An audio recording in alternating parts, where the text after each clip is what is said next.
Hi everyone, I'm immigration lawyer John Khosravi and today is July 8th, 2020 and we're here for our regular weekday Monday through Friday question and answer session or Q&A about U.S. immigration law. All the confusing things about U.S. immigration law exist. My goal is to take your questions about it, answer them to the best extent possible in a purely educational fashion, not recommended and not intended to be personal legal advice. So you should consult with an immigration attorney if you want to do that. But I'm an immigration attorney that talks about this stuff generally. I teach this in law schools. I teach attorneys this stuff. I get a real quick kick out of it and I enjoy it a lot. So we're live every Monday through Friday on TikTok. Immigration Lawyer John, J-O-H-N. Immigration Lawyer John is a TikTok handle. This will be recorded, posted on YouTube and various social media sites. But on Wednesdays, we're live on YouTube. We have a growing following over there. And so I'm glad to be here to answer the Wednesday questions on YouTube. AKA, thank you so much for supporting the channel and your comments. We finally got to connect again on the live and we'll discuss stuff in a bit. Well, let's get it started.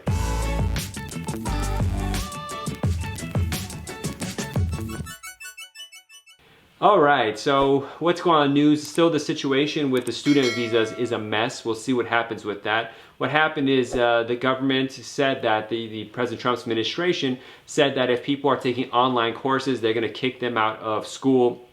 International students, that is, if they don't have some sort of a physical connection with going to school. So we'll see how that goes, but it's causing a mess of problems for a lot of different people. Hopefully that situation won't keep staying. All messages are visible. Okay.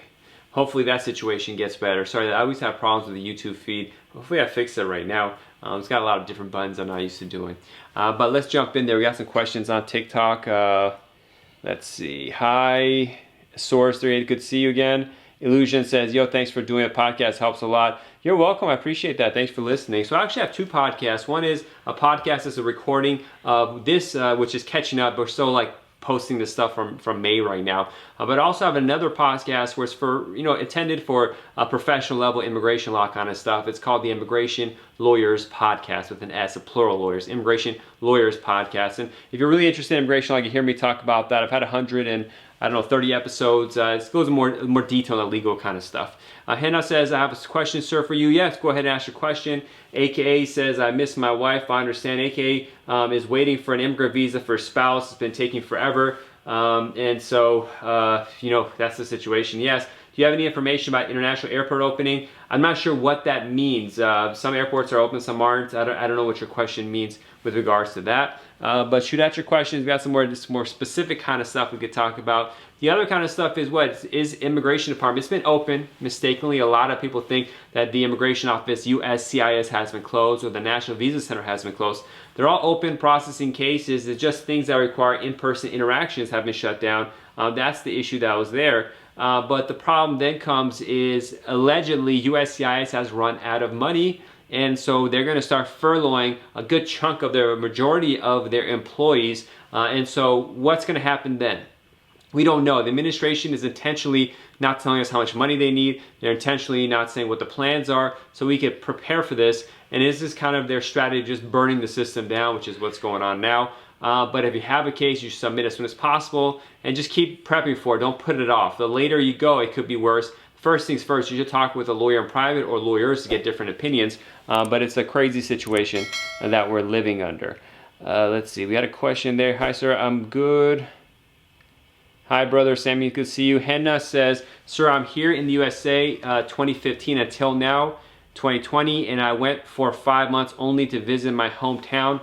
So when should I call USCIS for extension? I don't know. I mean, I don't know. There's not enough information there to be able to answer you, Henna. Actually, your question cuts off. Apply for citizenship now. When should you apply for citizenship? Whenever it's appropriate, you want it. The sooner the better is when you should do it, but I don't know anything about you to be able to provide that guidance. So you should definitely consult a private consultation so we can go through your detail of your immigration history to see what's up and then make a recommendation about making a big decision like filing for citizenship or filing Form N-400 naturalization. My email is info@jqqlaw.com. Email me, we can schedule a time and talk about it. There are fees associated with that, but just email me and we can take it from there. Shramot says, I'm kind of badly reading what the name is. When should I call USCIS for my extension for my extend of extension letter which expires on February 21. I don't really know what you're saying. It's not about calling USCIS either. I really need to review your documents to see what's going on with that. I can't fully understand what your question is talking about. I am Sarah says, hi, good to see you. Arslan says, if you are clear to get a 10-year green card, it means you good to get citizenship with no problem? No, they're completely unrelated. So if you get a 10-year green card, from a 2-year, 10-year, has nothing to do with citizenship. A person who gets the conditions removed on a green card, or even renews a 10-year green card once, is not looked at and reviewed at the same type or based on the same things as U.S. citizenship. So absolutely zero connection with being approved for a 10-year green card after having a 2-year green card, or renewing a 10-year green card once over, twice over. Completely unrelated. So you don't rely on that at all. 0%. Zindy asks, in 2020, it affected our income on our case. I don't know what you're talking about. Henna says, thank you, boss. You're welcome. Nelvin says, wait for spousal visa interview in New Zealand.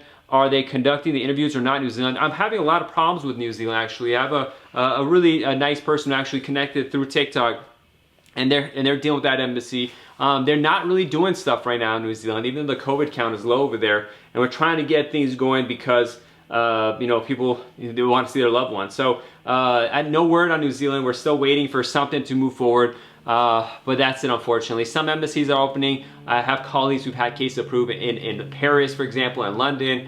But New Zealand and Z, we're still waiting on that. Hopefully it happens sooner rather than later, but no word yet. User49, thank you. Sure says 4I751. Sure, if your questions, one thing is your questions aren't all together. I lose track of what's going on, so I can't tell you, but I think I explained that question already. Why are not I-62A taking so long to get approved? If approved, I don't know it's I-62A. I think you mean I-601A. Why are they taking so long to approve? Just, it's USCIS, it takes a while to approve. I'm going to switch it off really quick to YouTube. Let's see the questions there. Okay, so Pavan asks, for I-751 waiver, is necessary to have affidavit from X? Does USCIS contact X spouse routinely? Okay, so the situation here is that this person had an I-751 petition. This is removal of conditions. They had gotten married and then got a green card within 2 years after that. So the green card they got is called a conditional green card, only valid for 2 years. At the 2-year mark, you have to then file for removal of those conditions, and the goal is to prove that the relationship was real. It wasn't a lie or anything like that. So you file from I-751. Typically, you're still married, so you file it jointly, and you both sign it. Both the spouses sign it. But in some cases, relationship falls apart, there's a divorce, you have to request a waiver of the joint filing requirement of Form I-751. And in this case, the question that's being asked, if it could pop up again, is that for I-751, is it necessary to have an affidavit from the ex? No, it's not necessary, and I wouldn't do it. I probably don't have a good relationship with them. So there's other important ways you have to use to be able to prove the relationship was real and it was not a fake relationship. So you don't need an affidavit from your spouse ex. It's not required, but you got to find other ways to really detail your relationship and what happened, and really go into a lot of it. Those cases take a long time. They take a lot of work, a lot of hours to do it properly, and unfortunately the fees get really high on that. But just prepare for that. And then the follow-up question, does USCIS contact ex-spouse routinely? No, I don't even think, it depends on the situation, but rarely do they do that. There's sometimes in these waiver cases, there's, problems of abuse and stuff, so they don't really go in contact unless it's really necessary, or at least is what they say, and from what I've seen, I wouldn't expect a contact unless it's really rare case, and it's not routine at all to do something like that. Fady asks, hi sir, I sent I-130 RFE last 3 weeks. Since a day, no more receipt. I don't know what to tell you. I filed this case last July. I don't know. I have to see what's going on in your case. I can't answer that. Artie says, hi John, if I'm an F1 student and my girlfriend comes to visit me on a B1, B2 visa, can we get married here and can she apply for an F2? Yeah, it's possible. Possible, yeah. But I would want to talk with you. There's different ways of doing that. For example, if you do what's called, a proxy marriage. So sometimes in some countries, both the spouses don't need to be at the same place at the same time to get married. US does not accept that. But if you do a proxy marriage, for example, then you go to the embassy and apply for B2 and tell them I'm going to file for an F1 when I come. That's a better way to do it. So they don't say, oh, you came on a tourist visa with the intent to get married and switch status. That could be problematic. So at the embassy, you're telling them, hey, I'm going to get married. Please, I just need to go there to get married, to do and all that kind of stuff. Now, there's other things involved. I don't know what country your fiance is from. That could be problematic for various travel bans. The embassies are mostly shut down right now. They may not just give a tourist visa. So because they may not give a tourist visa, it's probably better to go at it with the open acceptance that you're going to come to get married to change to an F2. Just tell them beforehand that may be the way to go. So there's a lot of things we have to look at in this situation to be able to properly guide you. It is possible to do that, but there's minefields in it, as immigration always is. It's like a lot going on. Like I had one case where he did this, where a guy did a proxy marriage to his wife in the home country, and then the question has changed.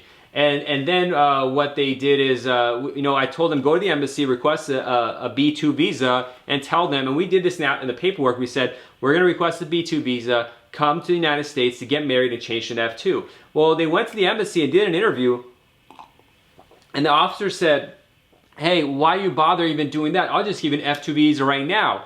And I told my client not to accept that beforehand because they're not actually married to be able to get an F2. So that's a violation for them to get that. And they accuse them later of lying and saying we're not actually married, but we said they were married. And so they got the F2, and I told them go back to the embassy, say I can't accept this F2 because we're not actually married yet, we're proxy married. But they didn't listen to me. But in that case, the embassy was trying to be nice to just save them the hassle, but it wasn't appropriate. You have to get the B2, come here, get married. That's a long answer. It may not fit fully your situation, but that's why you should consult an immigration attorney in private to see what's going on. Okay, so Artie says she is already here in the United States. Okay, I need to talk with you. You can't just jump in and do something like that. Definitely consult me in private. We had to set a consultation. There's things I have to warn you about. Okay, Artie, I have a client right now I'm working with, and they're from Peru. Artie is saying his fiance is from Peru.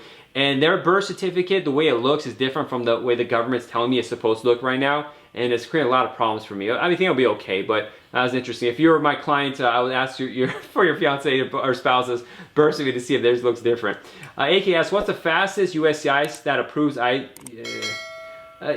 asks, what's the fastest you've seen USCIS approve an I-130 petition? I-130 is a relative petition when you're filing for that. I've had one approved in 3 weeks, but don't rely on that answer. That's just things like that happen. But I've had one approved in 3 weeks one time, like 7 years ago.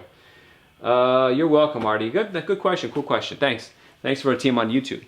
All right, let's go back to TikTok. Hi, Hatu Martinez. Thanks for following.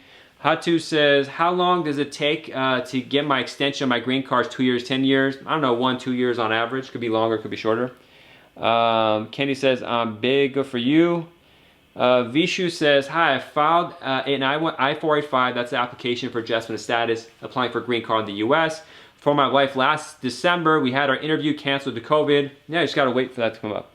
Samir says, no divorce for 3 years. Girl abandoned my case. Still no divorce.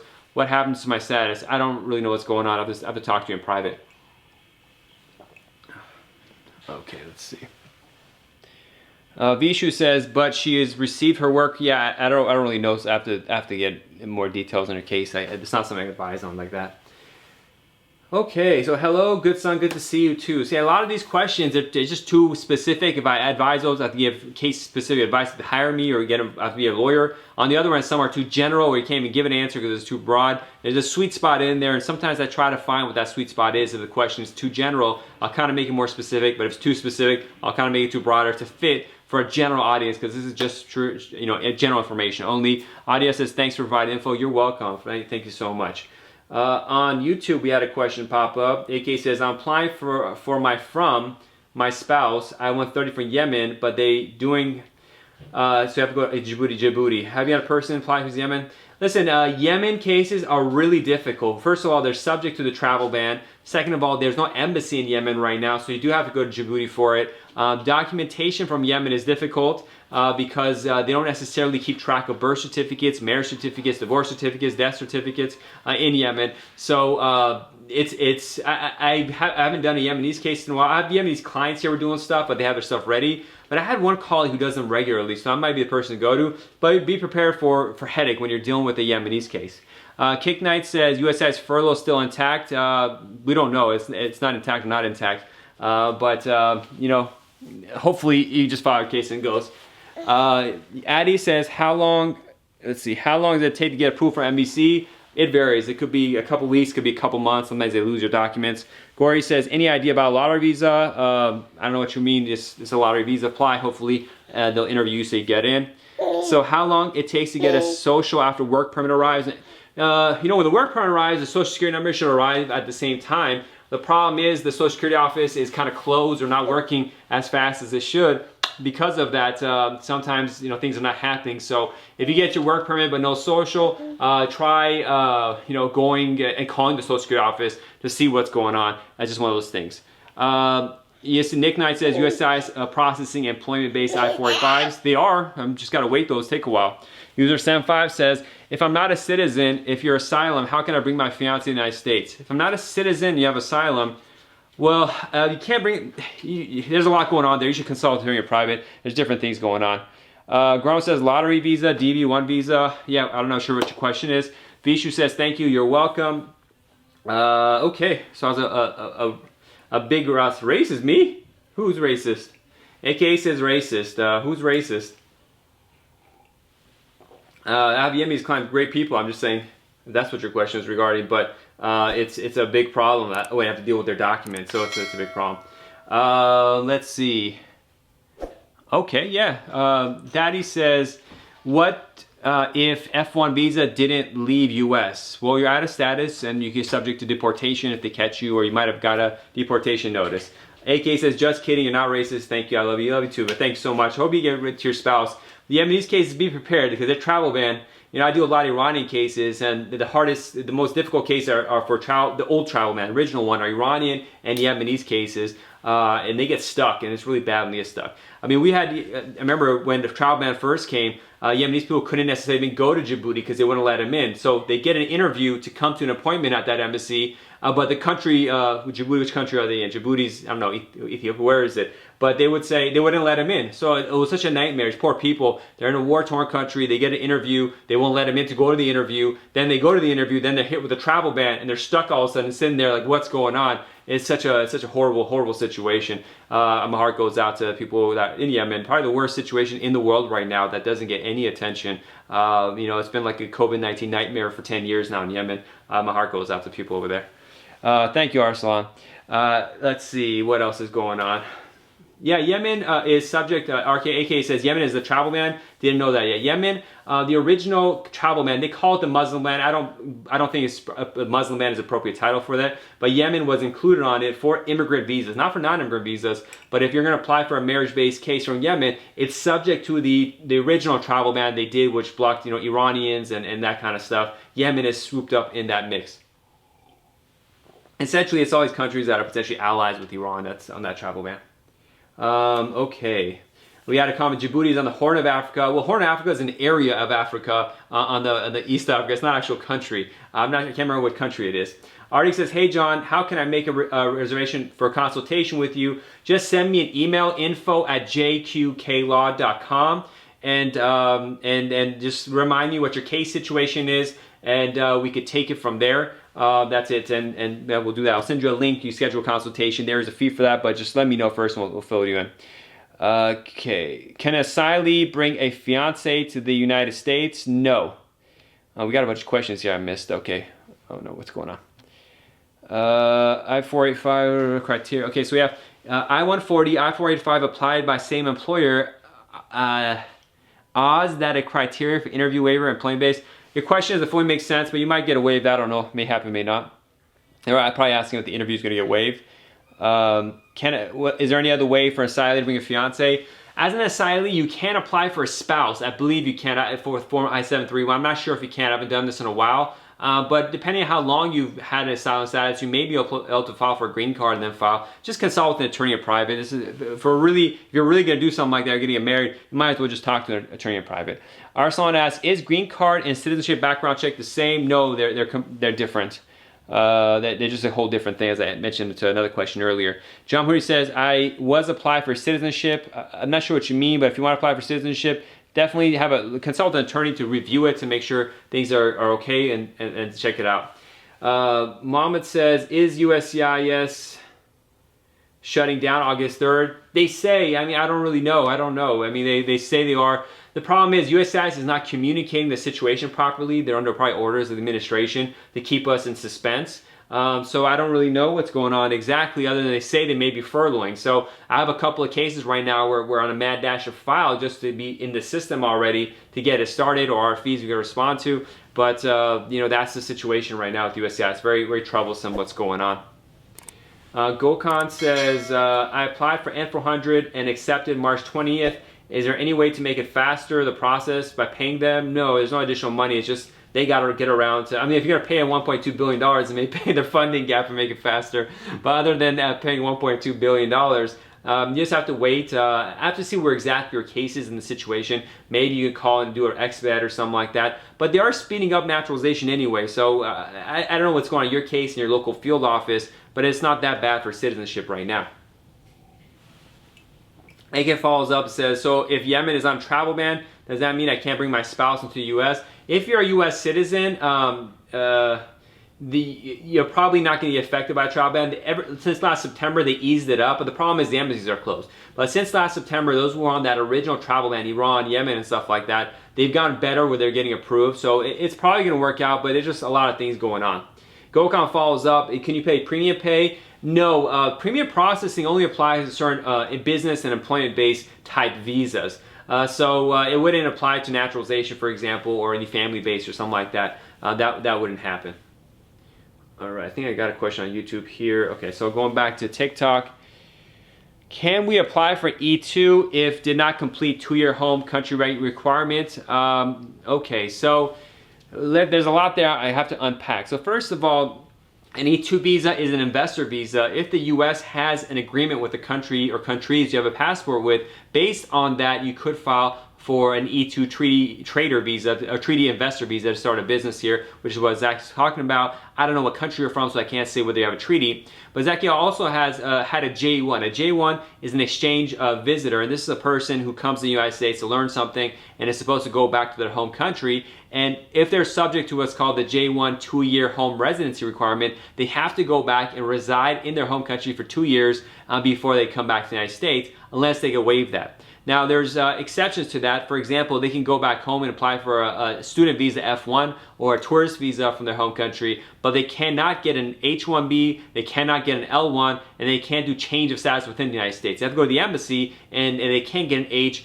or an L. Now, can you get an E2? I don't remember. That's an honest question at that. No, you can't get an H. No, you can't get an L. You may be able to E because, you know, my memory would have popped it up if E was one of them. So E may be possible. But it's easy enough to check this online, and we can schedule a consultation to go more detail about the rest of it. You may be able to get a waiver of the J1 2-year requirement as well. So that's something to look at, so you don't have to even worry about that. Because later on, you're going to want to maybe file for adjustment of status. You might get married and file for a green card. It's going to be a hassle that continuously follows you. So definitely look into that. Now, whether the E2 is subject to a 2-year requirement for getting the visa or not, I just can't recall. Something to look up, but good question. Okay, on YouTube, Gokhan says, what about 6 months rule staying outside the country? I have a video that talks about this in detail on YouTube. JQK Law Firm is a YouTube page. Check that out. There's a lot going on there we could talk about in private, or you can watch the video. Elton says, if someone submits an application for adjustment of status with the checks in order to pay the fees, are they at least going to discount those checks? No, I don't see why they would do a discount. That doesn't make sense to me. Okay, Odd says, what are the benefits of naturalization? Well, when you're a U.S. citizen, you get some benefits. You could vote, you could go on jury duty, they could pick you up and, and send you to war. Those are benefits there. It's more about what protections you get. One is, when you're a green card holder, at any time, as you see there in the current administration, they can figure out some way to take your green card away from you and kick you out of the country. If you get 2 DUIs, they can potentially kick you out of the country. There's risks involved with holding on to a green card, because you're still subject to deportation fairly easily if they want to come after you. So that's a big risk there. And also, when you have a green card, you got to be careful not to accidentally commit fraud or something like that, not get a benefit that could later on create problems for you. Say you got a benefit that you're not supposed to get, like some sort of financial benefit from the government. So it's just more security. If you're really going to be living in the United States, it's much safer to just have citizenship. 100% better to do that. Mohammed says, if my wife got laid off due to COVID, could we get a co-signer for sponsorship? Would the case be more complicated with the co-signer? Well, you will need a joint sponsor if your wife's not making enough money. Will it get more complicated? Yes, there's more paperwork, so automatically that gets more complicated, and there's a lot of more documents we need, a lot more information we need. AK follows up, if I get interviewed in the United States, is my spouse also going to get interviewed at the embassy? Is this what you want? So when you're doing a marriage green card case and your spouse is overseas, the only person that will get an interview is the foreign spouse at the embassy alone. So you in the U.S. are not going to get an interview. Usually, most embassies will not even allow you to go to the embassy interview with them. Some will, and it depends on the situation. But that's that. All right, let's go back to TikTok. Sammy asks, when will the embassy start rescheduling interviews? Some are already doing it, some are waiting. They're afraid. Zaki says, how to check that? Any good resource before we set up consult? Yeah, internet, I mean, you can find it in 2 seconds. I can't do it right now, but it's really easy to check. J1 to residency, can you get an E2? I mean, the government sites have it. Official something says, if someone have I-130 approved in USA, okay, your question just stops there. User 74 says, when USCIS will start biometrics? It's been 5 months to apply for green card. And some offices, they have started, some not. Check USCIS.gov.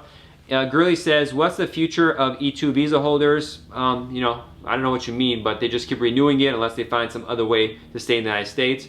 That's that. Let's see. Adia says, yeah, is it going to be a risk if a beneficiary travel to Iran if you have an active case? I mean, there's so many different things to talk about there. It's not something I tell you. There's so many things I have to know and discuss, so I can't really help you with that. Nerve, thank you for sharing the live feed. Hi, good to see you.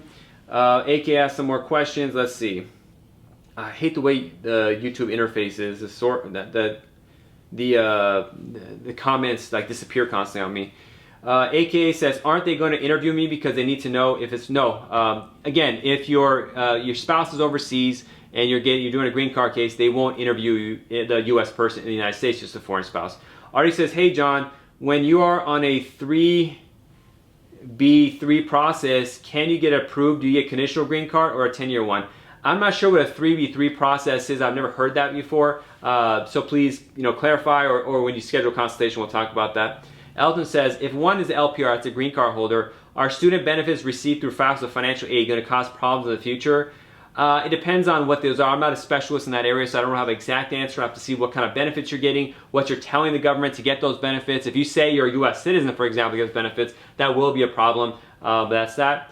Okay, so RT clarifies. So he says, when you're on the EB3 process. So EB3 is an employment-based green card. He has an employer, and he's going through a green card process with them. And he says, and you get approved.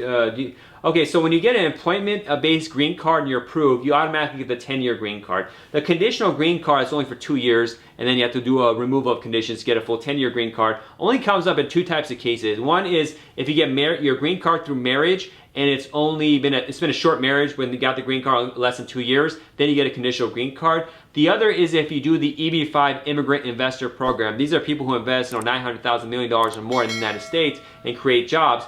Those people initially get a conditional green card until they can prove and show that the money they invested created 10 full-time jobs within the United States. And if they could do that, then they'll get that conditions removed for 10-year. Sorry if we cut out on YouTube, but my short of it is employment-based cases other than EB5 get 10-year green cards. AK says, hope you become a billionaire for being such a nice guy. Well, thank you so much. I appreciate that. Good son, I appreciate that too. Muhammad says, USCIS, it's so annoying on YouTube, the system of it is. USCIS says, naturalization is their priority right now. What's their second priority after they're done? Actually, I don't think I have any priorities. I'm surprised they're doing naturalization, but all they've told us right now is they're focusing on naturalization. I assume after that they have to do a green card because there's a huge backlog of green card interviews that are piling up. A YouTube feed is getting cut out. Sorry if the people over there can't hear us, but catch the video of it later. Nick Knight says, is biometrics mandatory to proceed the case after USCIS received your adjustment along with APAD? In some cases, they're waiving the biometrics appointment, so it may not be mandatory, but it's not up to you to know. You just do your thing and hope for the best. It doesn't delay you too much, but that's that. Shark says, when I'm new here and green card holder, do I receive Social Security services when I'm young? Well, I don't know what Social Security benefits, how they look like. You got to pay into them. That's a whole thing. That's not really too much immigration related. Official always says, denied asylum case if person have removal order. He lived in the United States recently. So if you have asylum case denied, you have a removal order, that's complicated enough where you really need to consult with an immigration attorney in private to get help about that. I'm not sure why things are cutting out on the YouTube feed. Sorry everybody who on YouTube. Hopefully you catch the live video of this. Or the recorded video of this, that is.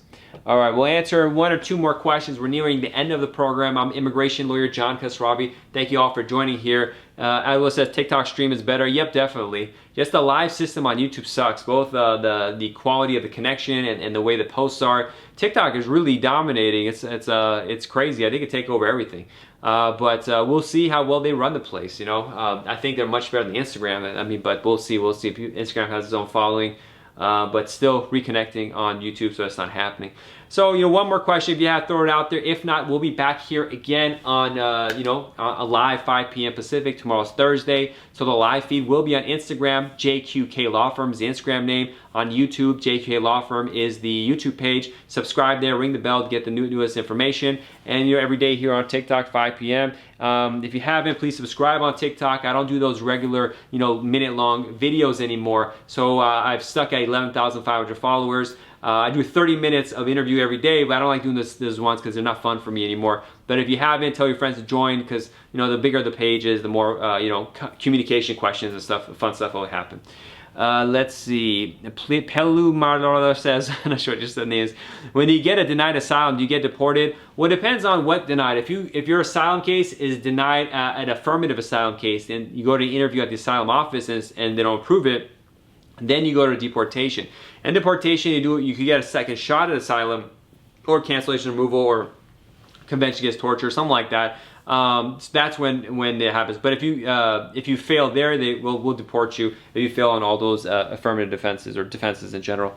Hart says, do you have anything to say about the recent proposal for international students? Yes, I've been talking about this a lot every day. Just catch this show a little sooner and you can hear about that. Abdul says, what's your live stream schedule? Every 5 p.m. Pacific, every Monday through Friday. That's my live streaming schedule. A recording of this will be on the podcast, JQK Immigration Law, U.S. Immigration with JQK Law, something like that. Just type in JK Law and you'll find it. The YouTube video of this will be on YouTube. The video will be on YouTube. But every day on TikTok, Monday through Friday, Mondays and Fridays on Facebook, Tuesdays and Wednesdays on Instagram, Wednesdays on YouTube. But I could change up. I'll just stick with the Instagram or the YouTube recording of it. Okay, one last question. Shark says, in marriage case, am I going to interview while issuing visa? Now, your question is a little disjointed, but essentially, I talked about this when AKA from YouTube was asking. In a marriage green card, if both spouses are in the United States, then they both go to the interview. If the foreign spouse is overseas, the foreign spouse will do an interview alone at the U.S. Embassy, and that's just how it is. Thank you so much for everyone who joined the regular program today. We love talking with you. It's a lot of fun. Time flies, especially when we have a lot of good questions like we did today. Unfortunately, the YouTube feed didn't go too well, but hopefully your friends there could catch the recording of this later on the YouTube recording, which is posted on YouTube. I say that 50 times, but 2 days later after my people could edit it and clean it up a little bit. But again, thank you so much for joining. I'm immigration lawyer John Khosravi. Until tomorrow, God bless and be safe. Bye-bye.